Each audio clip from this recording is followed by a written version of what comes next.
All right, guys, we started the year off with a banger, who is the best? But this is probably my second most exciting video just because of my personal experience, and that is how to get recruited for college golf. It doesn't matter what age you are, you can still play college golf. So welcome to my yearly episode of college golf recruiting, the process to which a lot of people do not know on the internet, and also I didn't know when I was in high school, and I wished that I would have knew when I was in high school.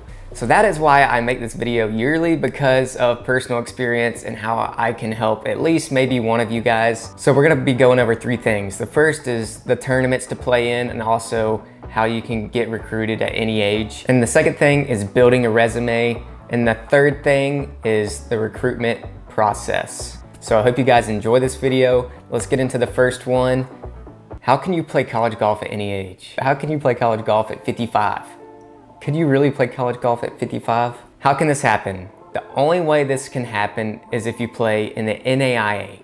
This is the division I actually played in when I was in college golf. It's a very competitive level of golf. First thing you need to know is if you already played golf and used your 4 eligibility years of golf, I'm sorry, but you're out of here. You can't play college golf anymore. But if you played another collegiate sport, say you played Division II baseball, you can go back to NAIA and play 4 years, if you want to, of college golf. Now, you would have to get another degree, or you'd have to go into your master's or your doctorate. So you have to be eligible on the amount of hours, and the amount of hours is 12 hours.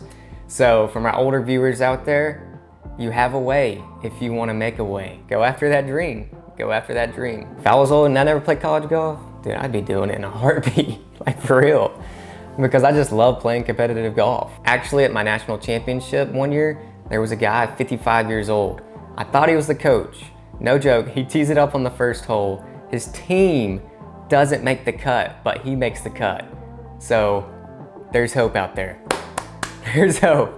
Let's go. If you guys are new here, my name is Luke Peavy. Welcome to my channel. Thank you so much for watching and subscribing. Most importantly, hitting that notification bell, because bangers every week, baby. So next, if you're a junior golfer, play in as many golf tournaments as you can. Junior events, doesn't matter what level. You need to get that experience. The junior golf level of competition, just work your way up. So say you have a local little tour, start with it. That's where you're gonna begin. And then you're gonna work your way up to the bigger tournaments such as SJGT. These are also kind of in the South, except for AJGA. And that is a very competitive tour and has the top players on the tour. But you need to get experience. Coaches wanna see tournaments. They want to see this. So this is how you're gonna start building up to the next step. You're gonna have all that tournament experience, and then this is what you're gonna do with all of those tournaments, because college coaches simply are too busy and do not make the time to actually recruit you unless you are an absolute stud and you're shooting in the 60s almost every time. So if that's you, you're probably not watching this video, but if you are, I applaud you. You're a stud. Which brings us to step number 2, building a resume. You had those junior golf tournaments. You started posting, let's say 78, 75, and some solid tournaments. Well, this is what you're gonna do with those scores. You're gonna build a resume. Now, I'm not gonna go too deep into this. If you wanna know a lot more about the resume and the layout of it, DM me on Instagram and I'll try to respond as soon as possible. And I'm thinking about coming out with some programs to help you guys. So if you go to the website of the college you want to go to, more than likely they'll have a questionnaire. However, more than likely they're not going to look at that questionnaire unless you have crazy scores. This is where building the resume is so important. So you're probably thinking, Luke, all right, I'm shooting 75. That's pretty good, but the number one important goal in your resume is to have good grades. You need to have good grades because this shows the coach that you have discipline. You have discipline if you're getting good grades. Good head on your shoulders means a lot to a lot of coaches. I know some coaches just look strictly on your performance on the golf course, but personally, on my college team, if you had a bad GPA and you were struggling to be eligible, that is a hassle on the coach, to which he has to go and do more and more for you. So a coach does not want to do more on their plate than they already have. So you need to have good grades. Step 2, nowadays with technology, swing videos. Coaches like to see swing videos. They do. They see the potential in your swing and they're like, wow. I don't know what you mean by that. Golly, stop. I see the potential in your swing, and you're like, stupid Siri, golly. So the coach sees the potential in your swing, and the easiest thing to fix, more than likely, is your short game. Now I know that's a longer process, but it's an easier fix in the beginning than it is to have a crazy swing and a lot of inconsistency. So once you build this resume, what you want to do is the next most important thing. And this is going into the third step, the recruiting process. So the recruiting process is very, very opposite. I know how you think. College coaches are gonna come to my door knocking. Hey, we want Luke Peavy. We want Dave. We want Dave. Please, let us have Dave at our school at Clemson. We want Dave. Sorry, it doesn't happen that way. It just doesn't unless you are an absolute top 10 player, junior golfer in the world. But for your sake, and for my sake that I had, was that I had to be proactive. So in the state you live in, if that's where you want to go, what you do is you email every coach in your state, and eventually you will get one response. I promise you, you will at least get one response. Now it may be, hey, our roster is already filled for the 2023 season. However, this is why you need to start as early as you can. Start now. It's a very long process, but it can happen like that. Personally, that's how it happened to me. And at the end, after I explain this, I'm gonna go into my story and my recruitment process. So stick around if you wanna hear that. Be proactive. And if you wanna go out of state, obviously it's gonna cost more money. But if you have good grades, there's a lot more scholarships. Also, a quick side note, don't get your parents to reach out. How do I explain this? Don't get your parents to do this for you. You can get them to help you. A coach wants a leader. You want to be a leader on your team, and if you can't do it yourself, then nobody else is gonna make you do it. Your parents can do it for you, but eventually it has to be you. The coach wants to see that it's you and that you're the one that wants this bad, and you're the one that's gonna lead their team to victories and also lead them to a chemistry and a bond. That's what they want. So that's a pro tip for you. So let's say a college coach reaches back out to you. What do you do next? So the first thing you want to do is try to set up a visit ASAP.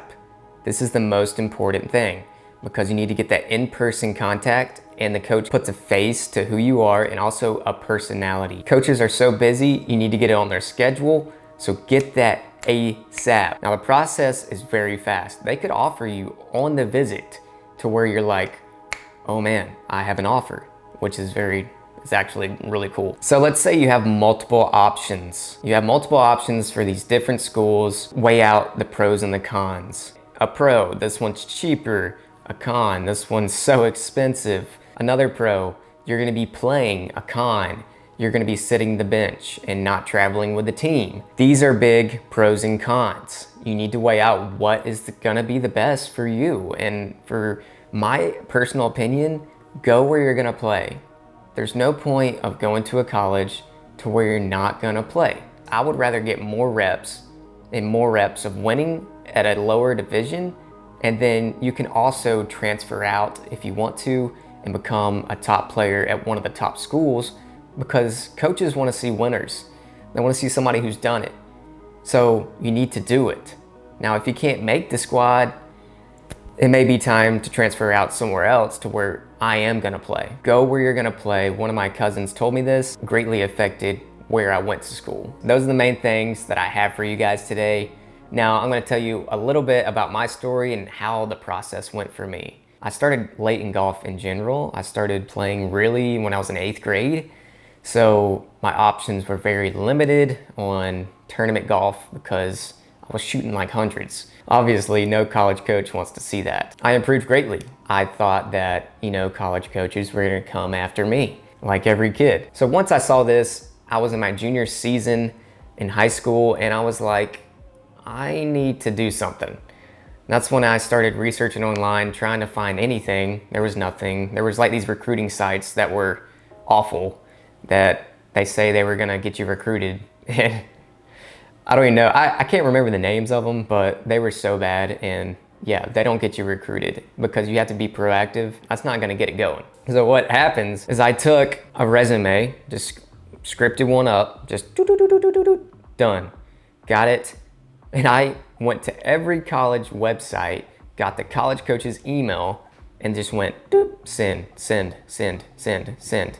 Now most of them had already recruited for the next year of 2016. And I was like, well, I guess I'm out of luck, because they were like, thanks for the email, but sorry, we have no spots on our team. So I was like, wow, none of these guys believe in me.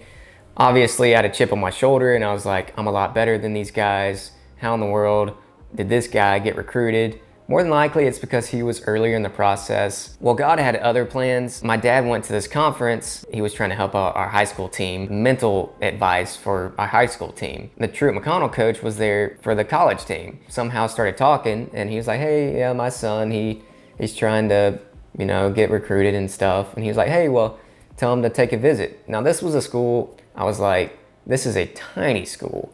I was like, I do not want to go there. I'd rather walk on somewhere. But I went there and I was like, God, this campus is really pretty. And then, no joke, when I was like, hey, yeah, I have really good grades, he looked at my grades and he was like, wow, you have really good grades. I can get you a very good scholarship just on your grades. In which I ended up getting a presidential scholarship for the grades. So I'd been talking to a Division II coach. However, the coach just wasn't wanting me. And so a relationship with a coach is huge.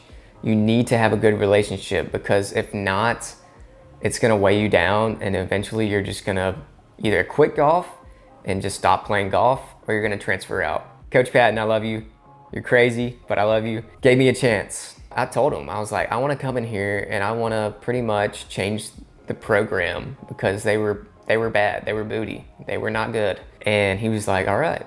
And so I go in, prayed over it, and then I ended up saying, Coach, I'm gonna come here. And so I signed, and then my college history is in the books. I finished college. I ended up winning 2 tournaments. I won my first tournament. I won my first tournament in college, which is pretty rare. So I came in hot. I told them what I was gonna do, and I did it. And then I ended up winning another one down the road, and a lot of all-conference teams and all-conference, first team all-conference. So it was a great, great memory for me. And actually, if you go on my YouTube, way down, there's tournament vlogs. I highly recommend you watch those. Thank you guys for watching this video. Bangers every week. I love you guys, and I'll see you in the next banger. Let's go. I'm in the mood for a switch up. I hit the function, hit the rose till I hiccup. I hit the stage and leave with money that's a stick up.